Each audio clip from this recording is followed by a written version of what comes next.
Euskara batua eta euskalkiak hiztun osoaren baitan. Horixe euskaltzaindiak euskara batuaren etorkizuneko erronkak hezkuntzan gaia eskura jarri zigunean gaurko biltzarrera etortzeko, ikastolen elkartetik egin den hausnarketaren laburpena esaldi batean bilduta. Esaldi hori arilkatzen saiatuko naiz datozen 20 minutuetan, 20 minutu ditut? Datozen 20 minutuetan, eta aurrez iragartzen dizuet, atzera begirako urratsen bat edo beste egitetik abiatuko banaiz ere, bereziki aurrera begira jarriko naizela, eta orain gabezia modura antzematen ditugun horiei, zer irtenbide eman ote diezaiek egun gure ustez, aurreratzen saiatuko naizela. 1978, 2018. 50 urte joan dira, euskara batua abian jarri eta ikastolak gaur ezagutzen ditugu neurrian batipat gehientsuenak sortu zirela. Elkarren bidaide eta osagarri izan dira urte hauetan guztietan, euskara batuak non erabilia eta nor kedatua behar zituen, eta ikastolok Euskal Herri osora zabaltzeko eta hezkuntza proiektua gauzatzeko aukera emango zion hizkuntza eredu finkoa. Euskara eta ikastolak banandu ezineko bi katebegi izan dira gerozkoan, izan ere ikastola beste edozein hezkuntza erakunde bezala, hizkuntza estandarra irakastea egiteko nagusi duen erakundea baita, baina horrezaz gainera sortze beretik helburu nagusi izan duen ezagutza euskara zedatzea eta euskara eta euskal kultura gizartean indartzea. Elkarrekin egin dute belaunaldi hori, elkar elikatu dute, eta hala izan ez balitz, ez bata eta ez bestea gaur ez genituzkeen ikusiko egon dauden tokian. Ikastolok egia da euskalduntzen aintzindari izan garela eta jakin dugula artez gizarteak behar zituen beharretara egokitzen eta hainbat premietan ere aurrenlari izaten eta horiek aurre ikusten. Euskarazko murgiltze eredu hartatik abiatuta, ikastolen eta oro har ikastolako partaide guztien arteko harremanak euskara hutsez izan zitezen, 90ko hamarkada hartan jarri zen abian euskaraz bizi proiektua. Ondotik, eleanitz bera abian jarria zela, hizkuntz proiektua, ikastolen hizkuntz proiektua abiatu zen 2002 urtean, zeina 2009 urtean liburuki moduan ere argitaratu zen, eta urtebete lehenago zenbait orientabide erregistroen trataeraz liburua, ondu zena Euskaltzaindiako eta ikastolen elkarteko zenbait lankideren artean. Gaur bi liburu horiek bereziki ekarri ditut aipura, izan ere bi liburu horietan oinarritzen baita nik adieraziko dudanaren muina. 11 dira ikastolen elkarteak 50 urteotan abian jarri dituen berrikuntza pedagogikoak, eta ez dira gutxiago berrikuntza pedagogiko horiek gelara eramateko sortu dituen baliabide didaktikoak. Guztiak aipatu ezinik denbora labur honetan, bereziki aipatu nahi nuke 2016-2017 urtean derrigorrezko bigarren hezkuntza aldirako bukatu zen EKI proiektua, zeina baliabide didaktiko izatez gainera kurrikularra ere baden, eta ikastoletan ez ezik gainantzeko eskola ereduetan ere baliatzen den. Proiektu hau, EKI proiektua, aintzindari da euskal kurrikuluma eta konpetentzietan oinarritutako hezkuntzaren ikuspegia integrazioaren pedagogiaren bidez uztartzen. Baina gaur bereziki aipatu nahi dut, ikasleak konpetentzietan ezteko helburuz, kompetentzia disiplinarrez gainera, kompetentzia disiplinaz gaindikoak ere trataera koherentea ematen dien momentutik, komunikatzen ikasi kompetentziak proiektu honetan hartzen duen toki zentralari behar duen garrantzia eman nahian. Komunikatzen ikasi kompetentzia, oinarrizko kompetentzia hori dela medio, hizkuntza irakasle jada ez dira euskarako irakasleak soilik, baizik eta euskara euren arloa irakasteko darabilten gainantzeko irakasle guztiak ere bai. Eta hori puntu oso garrantzitsua da, baldin eta artez asmatzen baldin badugu behar genukeen etekina ateratzen. Jakinekoa da, Euskaldun eleaniztunak hezteko bidean ez garela ikastolak bakarrik aritu. Halaxe adierazten du, azkeneko inkesta soziolinguistikoak ere 2016an argitaratuak. Haren arabera erraz antzematen dugu eta biziki pozten gaitu azken 15 urteetan ia hirukoiztu egin dela 16 eta 24 urte bitarteko gazteen euskaldun kopurua. Gazteen artean euskaldun kopurua. 71%aren datua ateratzen da. Datua ona da, pozgarria, lan asko egin dugu guztiok. Egin beharrak ere baditugu oraindik ordea aurrerantzean. Hala baina, benetan kezkatzen gaitu, ez baita bidea erraza izan orain bitartekoa, gazte euskaldun eleaniztunak heztekoa, eta aurrerantzean ere ez dugu ikusten oso bide zelaia izango danik eta erraza izango danik. Gazte hauen eta ez zain gazteen hizkuntz konpetentziari erreparatzen jarrita, erraz antzematen dugu eta sarritan aipatzen dugu kalitatez ahul dela eta kantitatez apal.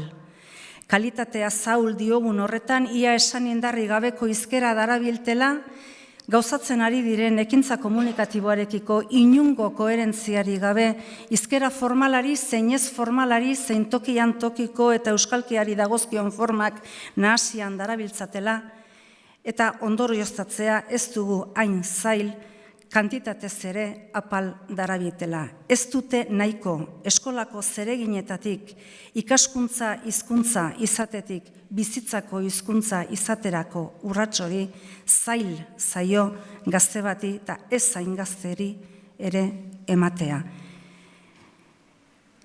Gazte hauen artean 40% dio erdal elebidun dela, alegia gazteleraz, euskaraz baino errazago moldatzen dela. Horren bestez, erraza dugu ondorioztatzea, hezkuntza proiektuan bilduak ditugun irteera profilak, alegia derrigorrezko hezkuntzaren amaieran 16 urterekin, gure ikasleek euskaraz eta gazteleraz B2 maila izan behar dutela, nekez harrapa dezakegun maila dela, baina ez soilik ingurune erdaldunetan beste horren besteko ia beste horren besteko zailtasunak ere baditugu ingurune nahiko euskaldun zat jotzen ditugun horietan ere.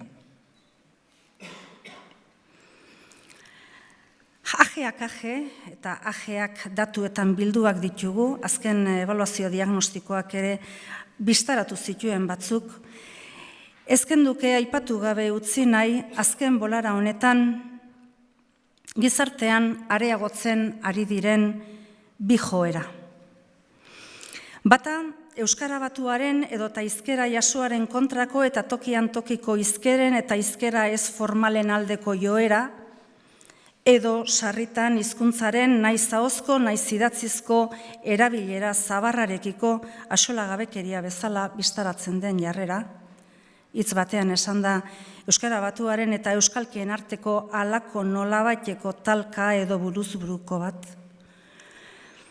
Zeina euskaraz bizi diren gazteen artean, azken aldi honetan bizitzen ari garen,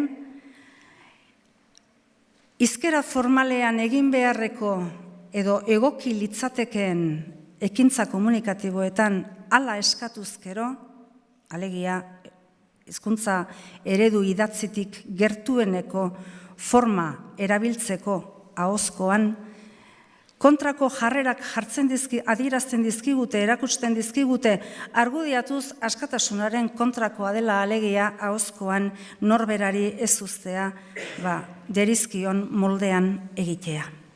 Hori ingurune nahiko euskalduntzat jo ditzakegunetan azken aldion indartzen ari zaigun joera bada eta kezkagarri zaigu. Eredu erdaldunetan ordea aurkitzen duguna da, sarri antzean aidanez, euskalkian aritzeko gai denarekiko edota ika natural aritzeko gai denarekiko halako euskaldunegi omen edo gehiegizko euskalduntasunaren adierazle ote den halako uste bat ere laguntzen ez diona hala hizketan ari denari jarrai dezan. Horieken batera zorionez baditugu beste batzuk, hala aritzeko gai direnei miraz begiratzen dienik ere. Bistan da, gaurko egoera hau irauliko badugu, ona zerk ekarri gaituen hausnartu eta lehenbailen urrats erabakigarriak eman beharrean garela. Zeren uste zabaldu horiek uste oker baitira, oker bezain adierazgarri bere zentzugabekerian. Gazte horiek bistaratzen dizkigutenak azken batean normalizatu gabeko hizkuntza duen gizarteko hiztunen ikuskerak baitira. Pentsatzen jarrita gaude, guztiok ere sinesmen handiegia ez ote duen izan D ereduan eta D ereduan gazteak eskolatuz ez ote dugun pentsatu izan besterik gabe gazte horiek euskaldunduko genituela. Pentsatzen jarrita gaude, D ereduak lan handia egin duela, bazterrean ahaztu zaizkio gogoan izan behar zituzkeen alde batzuk, saiatuko naiz gero aipatzen zeintzuk, eta pentsatzen dugu benetan, D ereduan ikastea beharrezkoa edo garrantzizkoa izatez gainera, zer eta nola irakasten den ere ezinbestekoa dela eta horri begira ere jarri beharrean garela. Gaur egungo gazteen artean, nahiko eremu euskaldunetan bizi diren gazteen artean, eta esan dezakegu euskaraz bizi direla esan dezakegun gazteen artean, edo nagusiki euskaraz bizi direla esan dezakegun gazteen artean, ohikoa da ikustea ez dutela euskararekiko inongo kezkarik eta izugarri osasuntsu ikusten dutela. Euren eremutxo horretatik 18 urte bete eta gero ateratzen diren bitartean. Baina, ahaztu zaigu zerbait bidean gazte hauekiko, irudi hori badute euren hizkuntzarekiko. Hori ingurune nahiko euskaldunetan. Ingurune nahiko erdaldunetan ari direnengandik jasotzen duguna da, D ereduan ikasle izanik ere nekez sinesten dutela euskaraz bizi ere egin daitekeenik inor. Beraz, ahaztu zaigu zerbait bidean. Askotan esan dugu eta ozen errepikatuko dugu, eskolak bakarrik ez du euskara bizi berrituko eta ez dugu gizarte honetan gure hizkuntza normalizatuko, bistan da. Aspalditik ari gara ikastolok gizarteko euskalgintzako ekimenekin lanean eta pozten gaitu benetan azken aldi honetan, han eta hemen hainbat ekimen bizi berritzen edota sortzen ikusteak, hiztun komunitatea aktibatzearen alde, adibidez, aldaitz edo euskara abentura edo oraintxe bete-betean harrapatzen gaituen euskaraldiaren neurrikoak. Behar zaituztegu, hezkuntzak asko dezake, ez guztia. Hizkuntz jarreretan eragin beharraz ere, hasi dira ahotsak altxatzen eta azkenaldion entzun ditugu Euskal Herriko Unibertsitatearen inguruan ere, hainbatek kezkaz bizi duela bertan euskararekiko dagoen jarrera eta portaera, eta euskarazko eskaintza egite zurrunago ari beharraz ere hausnartzen hasi direla. Pozik hartu dugu berri hori. Komunikabideen esparrutik ere, eta gaur goizean aipatu da ideia hau, entzun dugu, irakurri dugu, ona litzatekeela euskal komunikabideek, batez ere ikusentzunezkoek, euskara ardatz hartzea eta hezkuntzatik egiten ari garen, guztiok egiten ari garen ahaleginari, euren ahalegina batzea. Eta euskararen bizi berritzean, zuzenean inplikatzea. Guretzat, berri hauek pozgarriak dira, ezinbestean hilala biziko direla ulertzen dugulako. Esan beharrik ez da, hezkuntza agintarien gandik azkenaldion jaso dugun berri hori alegia etorkinen euskalduntzean baliabide gehiago jartzea ezinbestekoa dela, guk ere halaxe uste dugula eta gogo honez jasoko dutugula baliabide berri horiek guztiak.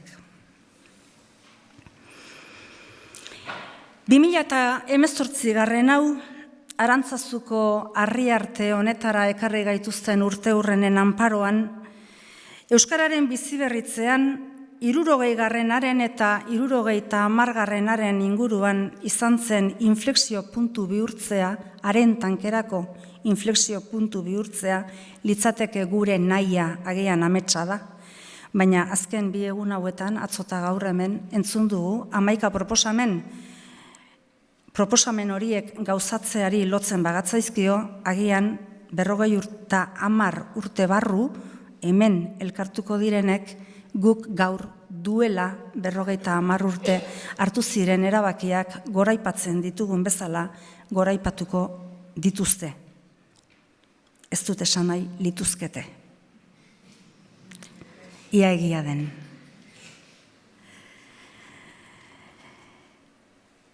Gure egitekoa, Euskaldunon ikastolon egitekoa, azkeneko 50 urte hauetan ez da aldatu.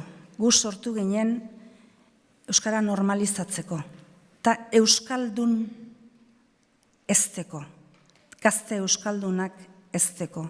Bidean, eleaniztasunaren gurpilera igo ginen, eta gaur diogu, Euskaldun eleaniztunak ezi behar ditugula, nahi ditugula, eta horretan ari gara buru belarri, eta ez arrakasta gutxiz.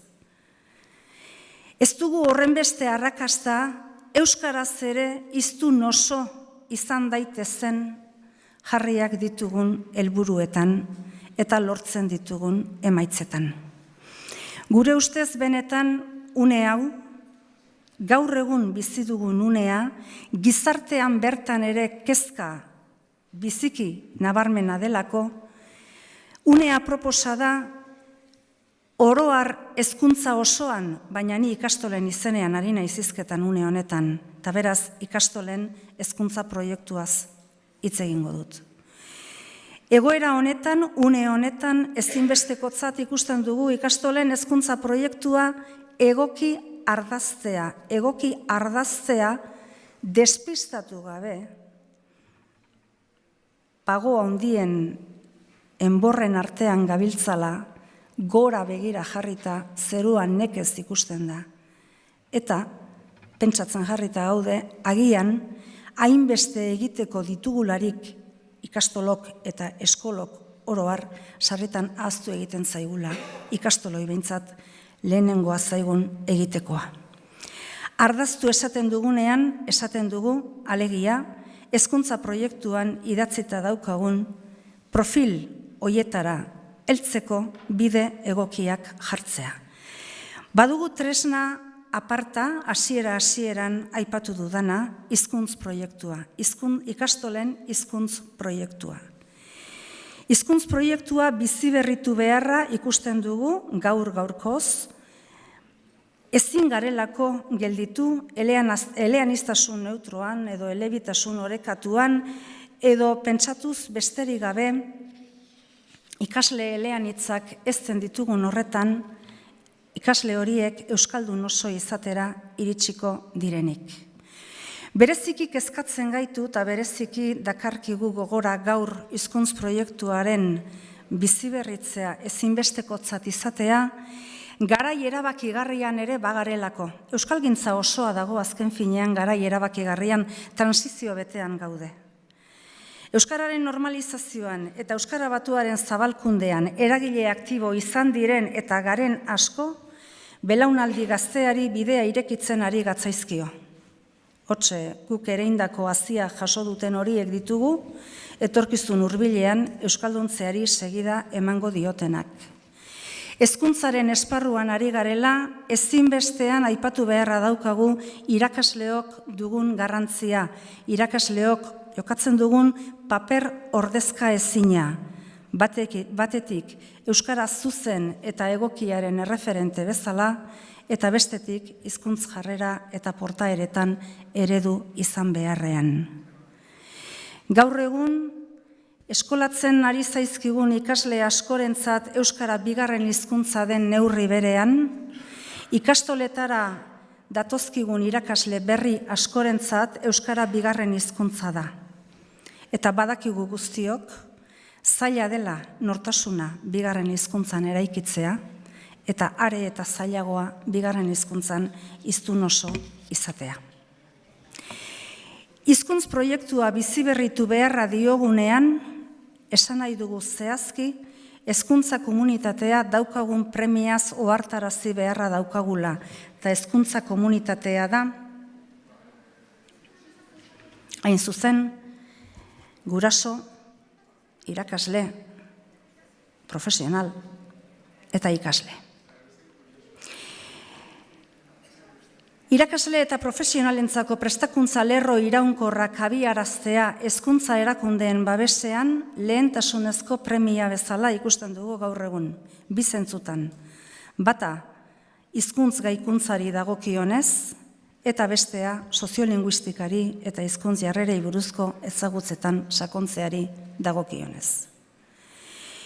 Hizkuntz gaikuntza ari garenean ezkara inolaz ereari errespetu guztiarekin euskaltzaindiak hartutako erabakiak ezagutzeari buruz.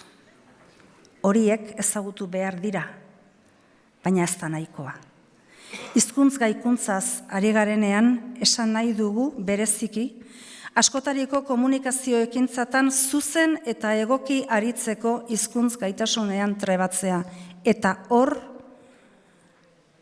gure ustez, lan handiak ditugu. Soziolinguistikari dagozkion eta hizkuntz jarrerei dagozkien aldeak ere aipatu ditut, bai, ezinbestekoak direlako, bizi dugun hizkuntza minorizatuarekiko, nolabaiteko bizi dugun desfasea, nolabait berdinduko baldin badugu, ahalegin berezia egitea, gure gazteek ahalik eta hizkuntz kalitaterik, hizkuntz kompetentziare komunikatiborik egokiena izatearekin batera, ezagutu dezaten baita beren hizkuntzaren historia soziala zein izan den, nundik gatozen eta nun gauden gaur egun benetan. Hizkuntz proiektua abian jartzeak berarekin dakar tresna ezinbesteko bat zehaztea ikastola bakoitzak testuinguru soziolinguistikoarekiko koherentzian. Hizkuntz plangintza zehaztea alegia. Hizkuntz plangintza zehazteko tresna paregabea da hasieran aipatu dudan zenbait orientabide hizkuntz erregistroen gainean nere ustez, gure ustez, nahiko oharkabean pasa den liburukia. Beharrezkoa dugu HH-tik aurrezkuntzatik abiatu eta batxillerrera bitartean edo derrigorrezko bigarren hezkuntzaren amaierara bitartean, ikastolan idatziz eta ahoz, eremu formalean zein ez formalean gauzatzen diren ekintza komunikatiboetan, bat landuko dugun hizkuntza eredua zein den, erregistro alegia zein den erabakitzea eta horren inguruan erabakiak hartzea, eta era berean erabiliko dugun eta bultzatuko dugun hizkuntz erregistroa zein den erabakitzea. Ez dut denborarik xehetasunetan sartzeko. Irakasle guztiak gara hizkuntza irakasle. Eta ez da egia ikastolan komunikazio ekintza guztiak formalak direnik. Une ezin hobean gaude gaur egun kurrikulumean indartzen neurriak hartzeko. Eki proiektua dela, bigarren hezkuntzan eta lehen hezkuntzako goi zikloan, edo konfiantzaren pedagogia dela aurre hezkuntzan, edo PBL-etan lana egitea dela batxillerrean, abian ditugun ekimenak horiek guztiak, ekimen horiek guztiek zerbait azpimarratzen badute, da ikasleak hizkuntza egoera desberdinetan erabiltzen jartzea. Alegia, arazo egoeretan, kompetentzietan, proiektuetan, hizkuntza erabili egin behar du ikasleak. Arditzagun erabakiak, erabilera horiek ganorazkoak izan daitezen eta gauza dezaten ikaste prozesu bat. Hiztun oso izateko bidean, orain bitartean hartu ez ditugun hainbat erabaki eta indartzen neurri abian jartzen baldin baditugu, sinetsita gaude luze gabe, Euskara Batuan egin behar aldet, galdera hori entzutea eta erantzutea ez dugula premiazkoa izango. Orduantxe, euskara batuan ari beharraz, azpimarratzerik beharrezten egunean, orduantxe hariko ginateke halakoetan eta holakoetan egoki. Eta hori da helburua, egoki aritzea. Guztiok aipatu ditugu egitekoak, nire aurrean zaudete esparru oso desberdinetako asko egin dezakezuen lagun asko, badugu eskuak bete lan, mila esker entzuteagatik jarrai dezagun lanean.